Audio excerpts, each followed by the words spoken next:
Hello and welcome to the Data for Subscriptions podcast, where we explore and learn how to run better subscription businesses.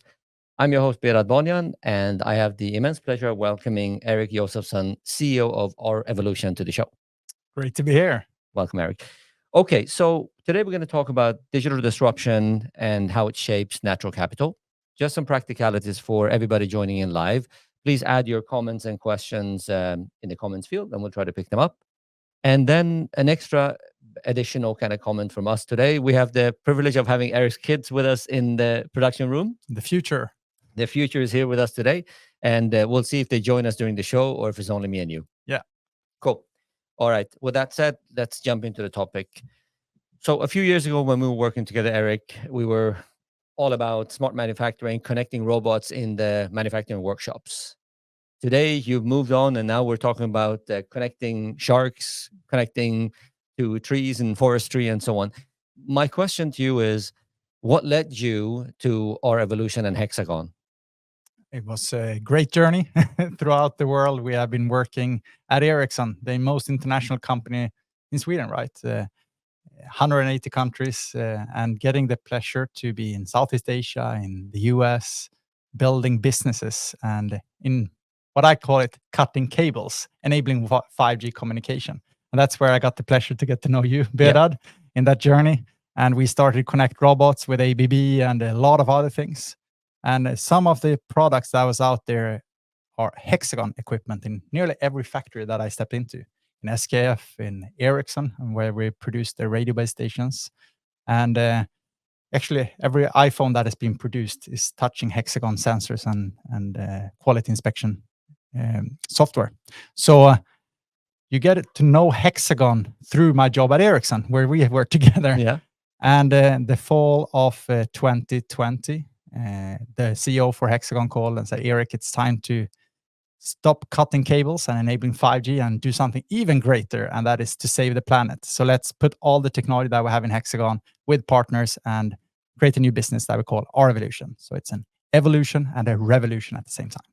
So let's talk a little bit more about Hexagon. You introduced that in what you just said, and we're going to talk a lot more about Our Evolution. But tell us a little bit more about what Hexagon does, and because it's been around for a while, it has many different businesses, especially being within manufacturing intelligence, which you referred to. But a bit more. What does Hexagon do? Yeah, Hexagon is a cool company, we summarize it that way, that has everything from sensors, which we started in the factory. 75% of all cars are measured with our technology, more or less every iPhone. And then you move from the factory to the industrial space. So if you have a plant, an oil refinery that is having a digital twin that comes from Hexagon, you move from that industrial space to any construction site, you're going to start to see Leica sensors being connected. You have reality capture like lasers. You more or less see Hexagon everywhere as soon as you're starting to look for it, but under other names like Leica and Intergraph and so, as we are acquiring a company more or less every month. So since the last 20 years, we have done 180 acquisitions. That's enormous. Yeah, and now it's the highest value tech company at the Stockholm Stock Exchange, 1/3 larger than our previous employee, Ericsson. So it's a really cool company. Everything from then the factories to satellites, more or less 70% of all satellites are positioned with Hexagon software. Yeah. So it's a lot. Yeah, of course. And congratulations to the valuation. No, that's always fun. So let's talk Our Evolution now. Of course, what you want to do is, based off of that technology platform, enable something greater, you said. So what's the charter and vision for Our Evolution? So we bring that together, these technologies that you could say from the pocket all the way to Mars with the Hexagon technologies. We simulated NASA when they were landing on Mars, to then in your pocket where you have your iPhone. But we take all that technology and see what we can do to digitalize and disrupt green tech. Right. Because the most important challenge we have all in front of us is to save this planet or saving humanity. And we believe that the commercially available technology that exists already today can be applied in these new segments and accelerate them and actually create some of the largest next big wave of markets. And we're going to talk about natural capital today. And that's what is making me excited every day, of what technology that is available today, put in action, can actually change the game. Yeah, and you're going to share a couple of cases with us. But before we go there, I'm curious, since you could choose many different places you could apply yourselves, how do you choose which initiatives and projects? And so they started there 2021 was like, what do you do? Here is your job description says save the planet. What do you do? And you need to have cash flow, you need to generate profit, and we only touch things where we have big environmental impact, where we have technology from Hexagon and partners, and where we can see new type of business model, but profitability. So the first path that we went on was to change the game in energy. We acquired our own solar park. So I have a 40-hectare solar park down in Spain, in Malaga, which we then take the physical layer, adding a digital layer on top to optimize it. And if you can increase that with just like 1 or 2%, the efficiency gains on a solar panel, that is only around 25%, that has significant impact. So we have advanced monitoring, asset performance management, and so that we have now stitched together with Hexagon technology, but also with partners. Like we launched our global partnership with Google, for example, on renewable. Then that journey has continued under our energy leg. So we have now a desalination plant south of Dubai in Al Ain. We have green hydrogen facilities with digital native design in Australia, wind development projects, and that's exciting by itself. But that is how we started. Yeah. And then we stumbled across great researchers and entrepreneurs. For example, in the Bahamas, we have teamed up with fantastic researchers called Beneath the Waves, and they are putting cameras on tiger sharks and experience that we maybe going to get a little bit deeper into the ocean project later. But from the ocean, we then moved into the rainforest and now cubifying rainforest in Costa Rica. And I'm just about to head down to Brazil next week. So it's so much going on, and we have the whole world as our playing ground, but it has to meet these 3 criteria of big environmental impact, where technology from us and partners like Digital Route and others, we can all come together in this evolution where we see new type of business models emerge. And so there's no real competitors. We're only collaborators in this space. Yeah, of course. And I can see that. Now, that's a great segue for us. Let's talk first about the Bahamas project, and then I want to get back to maybe the most exciting project that I see now, which is the whole rainforest piece, and we're going to dig deeper in the technology angle there. But tell us more about the Bahamas project. By the way, for anybody listening, you should really check out our Evolutions page and the material that you put there. It looks fantastic. But you're essentially connecting sharks. To play on the whole idea of connecting robots from before, but you're basically equipping sharks with cameras and sensors. And tell us more. Yeah, our vision back in the days, Bedad, was to like everything is being connected, right? Yeah. The IoT, Internet of Things. Yeah. And now we say not just Internet of Things, more also the Internet of Animals, because we are connecting not just the tiger sharks, we are connecting our pumas and stuff. So we're really getting the whole ecosystem together. Of course, it's not me doing that. Of course. I wish that would be fun, but it's our research partners, in this case, Beneath the Waves, that has over, I think, 30 years working in the Bahamas, monitoring tiger sharks specifically, and they are on top of the value chain. And if the tiger shark's population is healthy, then you know that the whole ecosystem is healthy, like the small fishes, and it all ends or starts with seagrass. So in the Bahamas, they have unique type of seagrass, Thalassia cerangodium. And our researchers, Beneath the Waves, our partner, they were out there doing coring samples and assess, it's a 1 meter sample down in earth or in the seabed. And then they assessed that at MIT and in Saudi Arabia, and they discovered that this seagrass captured 10 to 15 times more carbon than tropical rainforests. Oh, and wow. with a little bit of a high level earth observation combined with where the tiger sharks are, because these 360 cameras that we have on the fin on the tiger sharks shows that they spend most of their time where there are dense seagrass meadows. So it becomes an autonomous research vessel, the tiger sharks, because we get some visibility. And you add that to the earth observation capabilities, the high level estimate is that this could be up to 90,000 square kilometers of seagrass. But how do you know? So that's how our journey started together. We have unique capabilities from Hexagon to do subsurface mapping. It's called bathymatic LiDAR. So you go off from airplanes and you cover over 1,000 square kilometers in just a few days, and you get mapping down to a few centimeters. And the last 2 years, we have built up the algorithms to train those within over 1.4 million pictures being collected subsurface at the same time as we have the LiDAR scanning. And now we can know very accurately where that we type of seagrass we have, if it's algae and sand, over 1,000 square kilometers down to a few centimeters. And with that ultra accurate mapping, that can be moved into a new market that is about to rise, that is in the carbon market space.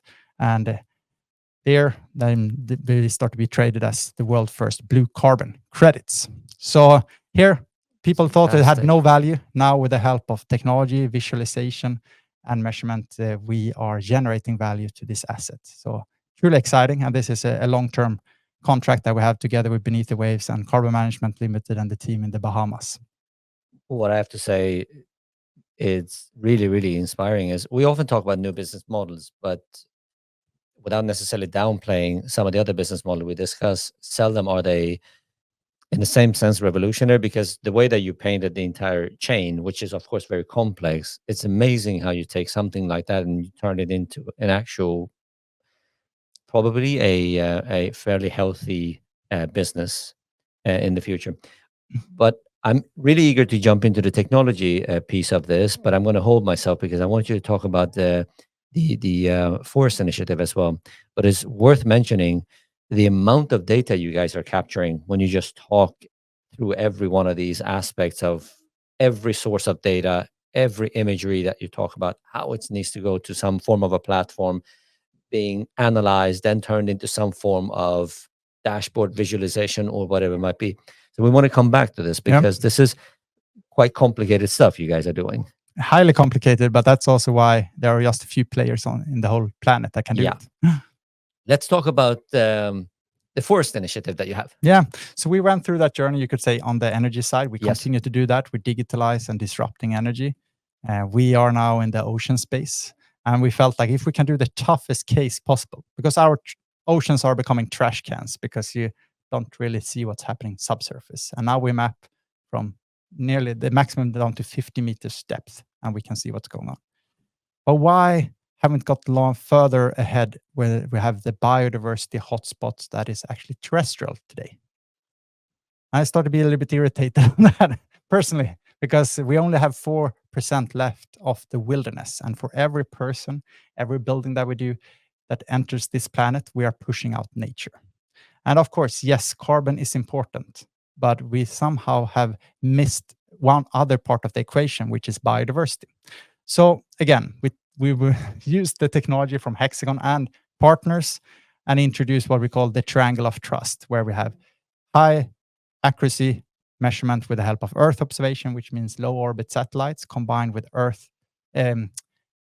airborne LiDAR mapping, which we are the best in the world to do. So we only have 2 of these new sensors, the country mappers. We bring one of them down to Costa Rica on aircrafts and start to fly an area of 100 square kilometers there with the biodiversity hotspots of this planet, where we have most rich type of animals, fauna, flora, fungi.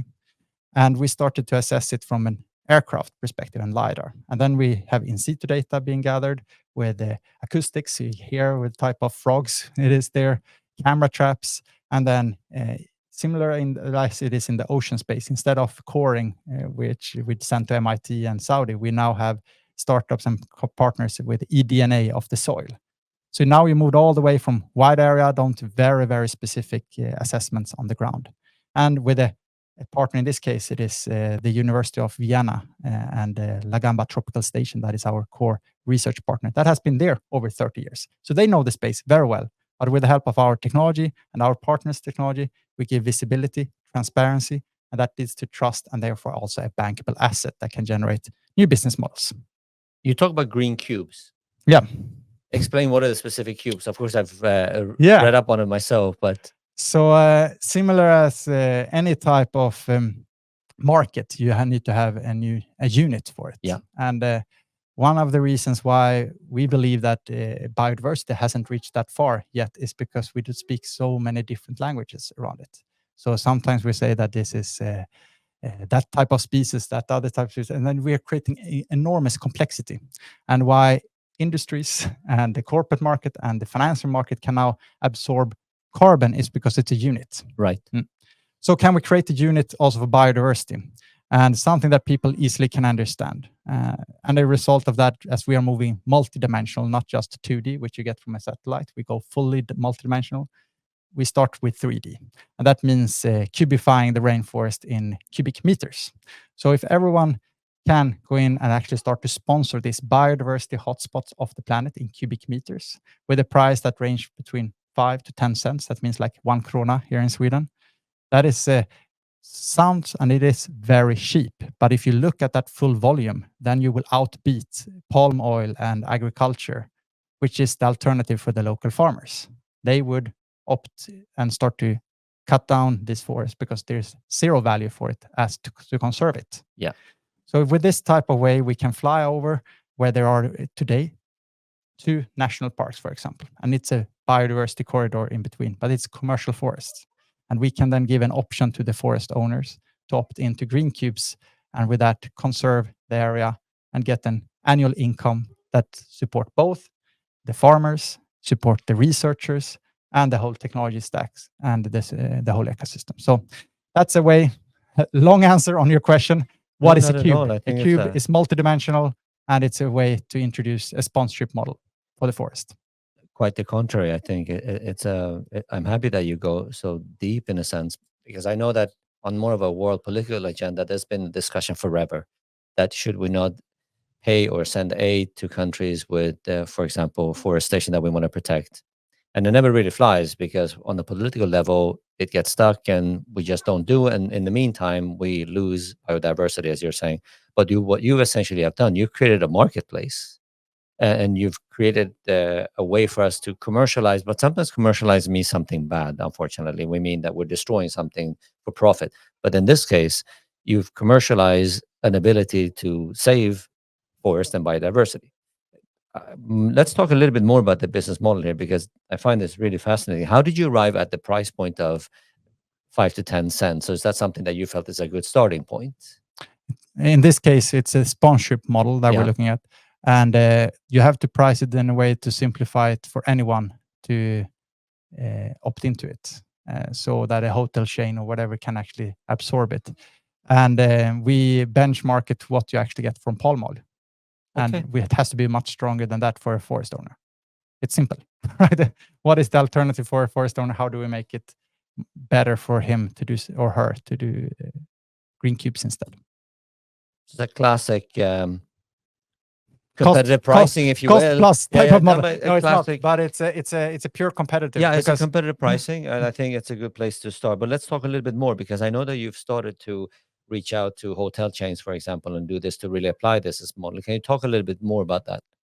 Yeah, so what we did is we need to reach scale here and go through what you mentioned, marketplaces. So it was introduced 2 weeks back at the Microsoft Marketplace. So now anyone that have Assure credits can also then opt in and see what they can do to support biodiversity as a sponsorship model. But we start to see now it's not just a nice to have, like a marketing type of thing that I'm supporting biodiversity. With the new regulations coming in with CSRD and ERS4, and also with international laws, this is becoming a new standard. So we are ahead of the curve to help these corporations to also see what they can report on the voluntary, but soon regulatory requirements.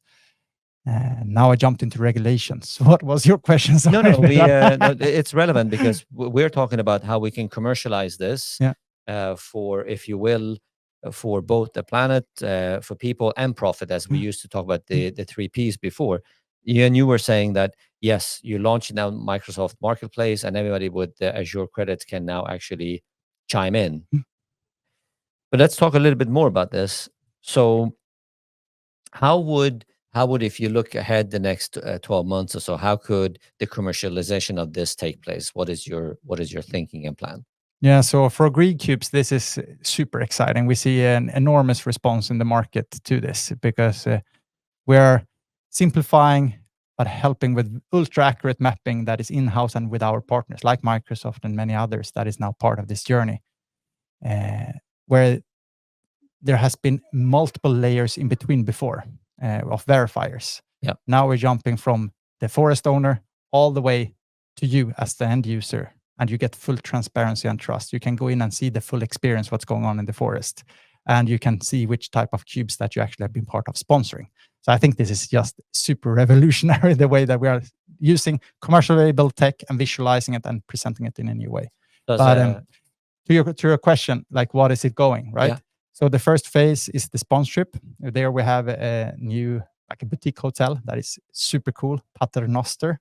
It's outside of Gothenburg. I would recommend anyone to go there. So if you come to that hotel, they are the world first sponsors of Green Cubes, and you would then contribute to the same space that you're using in that room for 1 year of conserving the rainforest in Costa Rica. So it's very clear, concrete, how these type of hotels in the future can actually contribute.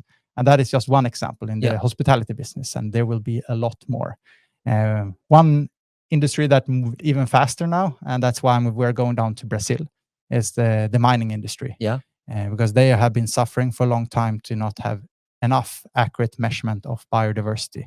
And we assess it from volume, complexity, and biodiversity indication with that triangle of trust. So instead of just having cubes, they are now looking into, yes, cubes from a conservation, but also restoration assessments. So you will see how, hopefully, if everything goes right, at Mine Expo in September, we will have launching our new MRV offering, Green Cubes MRV for mining. That's super exciting. And I can only imagine that so we take it from hospitality, by the way, not to forget that one. It's a huge market, and you're now testing it with one of the hotels. And I can see that after this test, of course, you would take it to other players within hospitality. But mining in itself as an industry must have enormous potential, because it's let's say it's a challenging type of business, mining, without saying too much, because you're actually destroying quite a lot when you're mining for resources. It starts and ends with mining somehow, right? Yeah. And if we want to have that green transition with all our wind parks and solar parks and so, we need those minerals. Unfortunately, we then need to destroy parts of our nature to get those minerals. And if we can, with the help of our tech and our partners' technology, make that much more clear what the impact is, we can also make sure that the restoration and the conservation to make, in my vision, at least dream, making mining nature positive. Let's now talk a little bit about the technology, because all of this, we talked about really Hexagon's real strength in terms of all of the sensory equipment, all of the software, the geospatial. What I find particularly interesting is, so in all of this, there's quite a lot of large volume data. There's real time that you speak about, as well as connecting to historic data. So let's allow ourselves to go a little bit deep in terms of the data aspect. So how much data are we speaking about? Can you give us a feeling for, because we previously were spoken about the cameras and the sensors. Yeah, I forgot those numbers, but we're talking about 100 type of terabytes. Yeah. It's huge amount of data. And since we're collecting it in so many different layers. Yes. Just flying and covering like what we do in the Bahamas, which we already now covered 3,300 square kilometers down to a few centimeters accuracy, from orthophoto to bathymetric, which means the point cloud, and then converting that to our mapping. It's huge. It's so big that you can't really even put it on the cloud initially. Actually, when we transfer this data, it's a physical hard drive that's being sent. That's how you do it initially. And then it moves into the cloud. But locally, it's way too heavy to do that uploading. And why is real time so important for these cases? Real time is always a definition. What is real time, right? And most important here is that you know that it's very accurate mapped. Because there has been challenges in the past. I call it the spot model. And if I now go to the tree model again, right? You fly with SAS and they say we're going to plant X amount of trees. Okay, that's a spot, little thing here and there. And then many startups now, as we're starting to see value of nature, are relying solely on our satellites. But that's a square model. And that orbit satellite rotates and you maybe get some indication, but you don't get the accuracy. You're around 20 meters. Now, with combining this with airborne and the LiDAR scanning, we do generating a lot of data. We are outbeating everyone. We are creating the Rolls-Royce of the nature. But it's not to make a Rolls-Royce, it's to make the best performing car in a way. So it's not another type of level of brand. It's a new type of disruption. And that makes me super excited. Yes, it's generating a lot of data, but that's part of the game. Isn't the nature worth more than a couple of terabytes? For sure, I would say. But I want to dig a little bit deeper here, because I'm looking at the way that you've also discussed how on the technology side between collection, processing, the platform. What is the platform that all of this data is captured on within Hexagon? What do you call that? So we call that HXDR, so Hexagon Digital Reality Platform. And then, of course, that is built up on multiple sub-platforms and solutions that we have across the group. We have 120,000 customers in Hexagon. And when you have so many different customers and different type of acquisitions, that means that we have a big variety of solutions that can meet every demand. But specifically in our evolution, we power our technology primarily through the HXDR platform. When you're dealing with this, first of all, the amount of data, we can say the volume of data to begin with, the variation of the data, because there's so many different devices and so on. What types of challenges have you faced? Like, of course, it cannot have been an easy route to get here, despite it being Hexagon, knowing how to deal with these things. What are the type of challenges that you've faced? But the challenge when you deal with a lot of data is that it takes time to process it, Yeah. right? So we wish that we could win in a switch, turn on the AI and just say, this is what happened. But there are additional layers that you need to do. And since we can go from that 1,000 square kilometers down to a few centimeters, that's a lot of processing. Like, how do you get your customers, in this case, the government and the authorities, the level of information that they need, but at the same time being ready to support them for that down to centimeters accuracy? So that means that we are more or less introducing a streaming services where they have an online portal that they can go in and see the overall mapping and all the data points that we have. Yeah. And then when they click, and a little bit like ordering more information, and then we have to go with our special systems and software to process down to what exactly they're looking for. So that's one. Second challenge is a little bit like, when you have so much data, what type of questions do you have? So what type of answers do you want? Exactly. So we have all that data, and before we haven't processed it to know where we have seagrass or what type of seagrass. It's been purely for depth, knowing how deep the ocean is and get the 3D digital elevation model of the ocean's floor. Now we have the data, and with the right type of algorithm and training, we can then tell which type of seagrass it is. But that has no value before. Yeah. Now it has value. So I think we're just on a journey of exploring what we currently can do with already established data for nature. It's just as soon as we start to see the business model to support it, we can create it.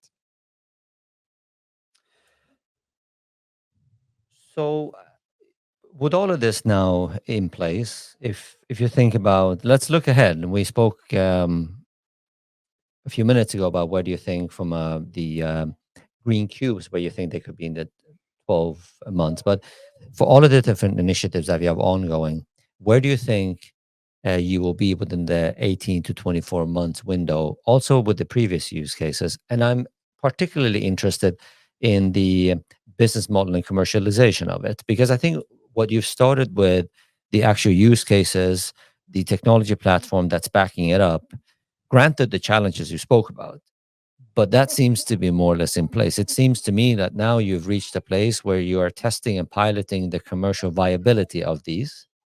So from that angle, what do you believe you will be? We, from a tech perspective, a little bit startup, we feel like, let's get it done tomorrow. Like, we're going to get done it. But the reality is that we are also dealing with many slow moving systems in the ecosystem, right? You have large governmental regulations, slow moving components that makes my 18 months plans slower than I expected it, right, to be honest. So we have to be a little bit humble here when it comes to that pace. But what I'm excited about, that we can go out and show that it works. And there is nothing more powerful than a leading and successful example. So my dream as we're going ahead here is that the world's largest nature-based carbon capture is up and running and starting to generating carbon credits out of the Bahamas. And with that success, that is spilling over to all the other type of nations in the Caribbean.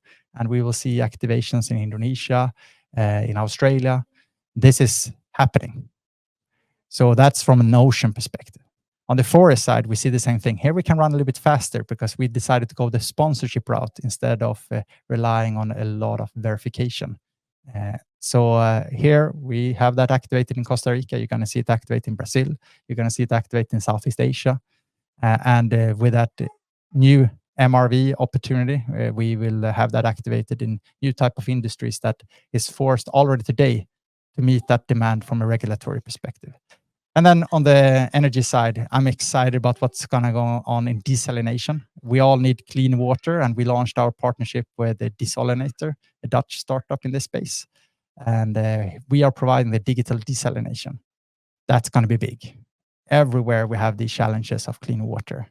If you have down close to Spain where we were, they had water shortage the whole summer. Yeah. And this is not just something in theory, it's real. Challenge is that the way that you get clean water today, you use reverse osmosis, and that has a very negative impact for the environment with the brine. And these companies that we are working with now has different technology that kind of change the game. And our job is to scale and make this more efficient across all type of desalination plants. So yeah, there are a lot of things, but when you start to look at them together, you see that they are all connecting. So why are the seagrass reduced in the Bahamas? It's because of reverse osmosis with brine and destroying and polluting and other factors, of course. But there you have one connection. We solve that too. At the same time, they have crisis or problem with the way that they get energy. And we can do that with floating solar and so on. So they are all connecting, but my biggest passion and what I see is really going on in the ocean and the forest space is this new currency. You could say natural capital. Yeah. And the big players are moving towards it. So you're going to see it in like nature-based asset class coming out at New York Stock Exchange. There are things moving in with IMF. There are the big players like PwC, KPMG, Deloitte. They're all going into this type of reporting. I promise you, natural capital will be big, and it's going to be a foundation on that. You have very accurate measurement, simulation, and therefore then transparency and trust into the system. If we can deliver that, then the market's going to happen. What I think you've done is pretty remarkable, because in about, give or take 3 years, you've identified several areas and you managed to execute, at least on a use case level, and also you've found commercially viable, at least, pilots. What I'm curious a little bit now from a practitioner's point of view, because many who listen to our dialogues will be thinking in their own domain, if I want to drive different kind of initiatives, perhaps not everybody on this size and scale that you are, but one of the questions that we often face is that there are typically quite a lot of technology related hinders or immaturities or problems that prevent you from pursuing, for example, initiatives that typically require quite a lot of data, such as the one. Because that's really where we started our dialogue was, we can end on the potential of it and commercialization, but none of it would happen unless you had the devices, the sensors, and the ability to collect the accurate data that you've said. I think one of the maybe most important mentions you've said today is the triangle of trust you talked about, and how everything relies on accurate data that you can really trust is down to the centimeters, and that you collect and you structure that. I guess my question to you is this: how much do we need to think about being ready from a technology and data management aspect before we initiate ventures like this, versus jumping into the water and trying to do something and then being stopped by the fact that we don't have the technology capabilities? I know it's a difficult question to answer, but I think this is one that typically we face, which and how. Yeah. My only summary there is do and document, because the challenge that we all face is that when you step into something new, you easily step into analysis paralysis. Okay. You start to analyze what is the market, what is the impact, That's where the McKinseys and the other guys get a lot of money, but actually they haven't done anything really. So I would say execute. How we did it in Hexagon, we have 25,000 employees across the whole globe. We introduced our evolution as a little thumb on the side, where I then report our group CEO and can execute fast, but with a very small team. There is no intention to create a big organization. And when soon as they find opportunities that meets the big environmental impact, where there is technology and we see a new business models and potentially new type of profitability, then we connect the thumb and the fingers. And when I say fingers here, maybe 5,000 people in each division, right? So that we are spinning off virtual talent across the group and execute. And I think that is a winning success for us. Maybe not everyone has that luxury, right? Having 25,000 employees, but stepping in and find win-win with other partners and maybe your customers and just execute. Because there is nothing more powerful than actually coming back and say, we did something. Then you maybe learned and you maybe failed and you need to pivot or persevere. But that is I would say, a recipe for success here. Otherwise, most companies would say after 3 years, they are still in the analysis paralysis phase. And while we have all these projects up and running. If I play this back to you, as first and foremost, you have a foundation at Hexagon because you have fairly high technology maturity. Then the three things that need to check, which is, do we have a footprint of some sort from the company? Do we make a big impact on the environment? And can this be profitable for Hexagon? Those are the three things. When you talk about execute, what you mean, correct me if I'm wrong, is pick a beachhead, start there, and don't go into analysis paralysis mode thinking too big, because then you will never get off the ground. So the three check marks, you need to identify them, obviously applied for your company. Those are the three that applies to Hexagon. You also had top level mandate, you could say, agreed from the CEO and now the chairman. So that was set. And then it was very well documented and clarified that this is to generate more business for the core business. Correct. So we are measured on three things. We are measured on the momentum that we drive, the indirect sales indirectly, which means all the divisions going to sell more products and so on into new segment. And that we are also directly contributing to the group because we are also measured on EBIT, because then that gives focus on making profit. If you're losing those, there's a risk that it becomes just a marketing machinery, and we don't want to be that. There is one more ingredient I realize, and that is the passion component into this. If you activate things that has related to not the word sustainability, that has now maybe a feeling of compliance, but to saving the planet and capturing the biggest business opportunity of the 21st century, you're connecting to people's purpose. And that outbeats any competitors from that perspective. And I say competitors, maybe other things to do. So the team across Hexagon with our partners, see in their eyes the passion to make things happen here under the umbrella, and the execution machine of our evolution is just amazing.